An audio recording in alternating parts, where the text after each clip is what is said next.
So, another thing that I want to point out is, let's say you have the demo version, the free version that you download from FL Studio. Well, you know, like I say, if you turn off your computer, if you exit out of the program, then you should know that you won't be able to open your project back up. You will be able to save your project. Now, that's a very good thing that FL Studio has done. They don't just leave you with nothing. They allow you to save that project. So if you have a friend that has that same program, you can actually take that file off of your computer and take it over to your friend's house, and it will load up. It should. I mean, there are some things you can do that may make it not work. Like, I know a lot of times when you record your vocals here in this in the playlist, sometimes they won't come up. What you have to do is you have to actually find that file and take that file as well. That way you're able to load it up. But a lot of times when you record in let's find an empty track here. When you record in Edison, let's start like on 20s or something, because we don't know how many of these we're going to end up having. So let's just start on like maybe 30, and we'll rename that vocals. And we'll give it a color so it stands out, you know, above the other ones. I don't want red. Well, not really, but more like a, no, not that color either. Okay, I guess that's better. Okay, so like I told you, you have to use an ASIO driver to be able to record into this program. Once you select a mixer track with your vocals, where you want your vocals at, this is how you're going to set it up. Now, you notice that it says output here. You don't have to select anything on that. It just depends on your preference, because everything, if you look here, this has an arrow which is pointing down. This arrow pointing down means it's sending to something. And if you look over here, it's sending to the master track, which all the sounds send to the master track by default unless you change them. Now, if you didn't want your vocals to go on the master track, you could simply click this button here, and it would turn that off. Now your vocals are not being sent anywhere. But you come here, and let's say you want to put it on a send. Let's say you have vocals here, vocals here, vocals here. And instead of them running to the master, you want to run them to a send track. You can put all your vocals on a send track. So we'll do that. You know, just to show you. And like I say, what you would do is click here. I mean, you don't have to. These are advanced steps. I'm just showing you.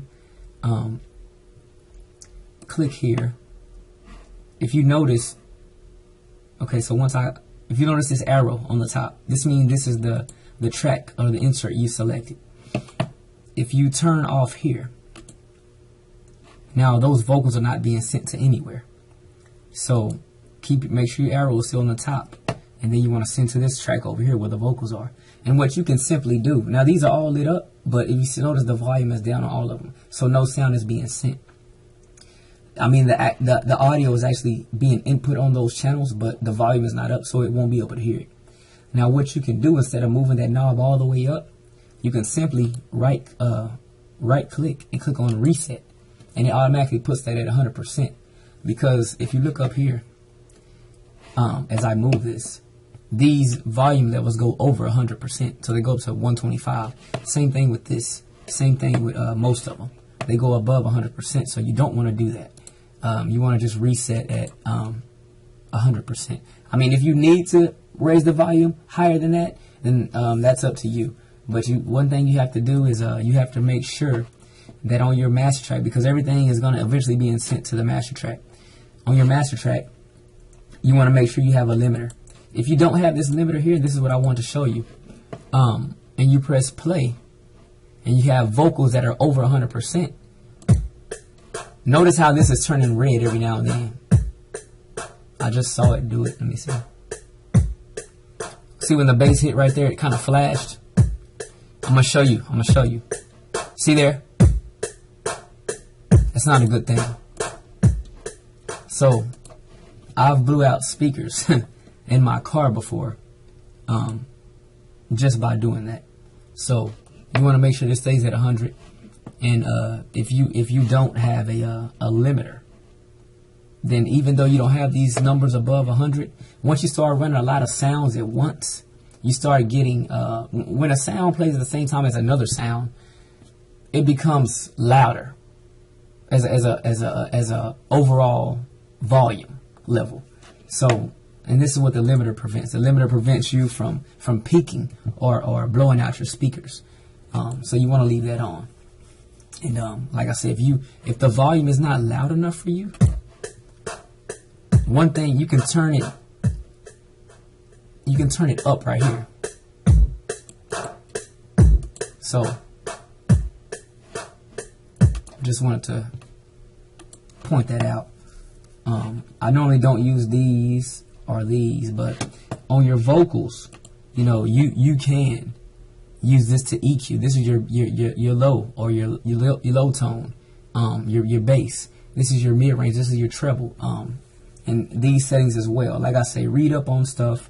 And like I say, once you put your mouse over everything, it shows you up here in the toolbar what everything does. And so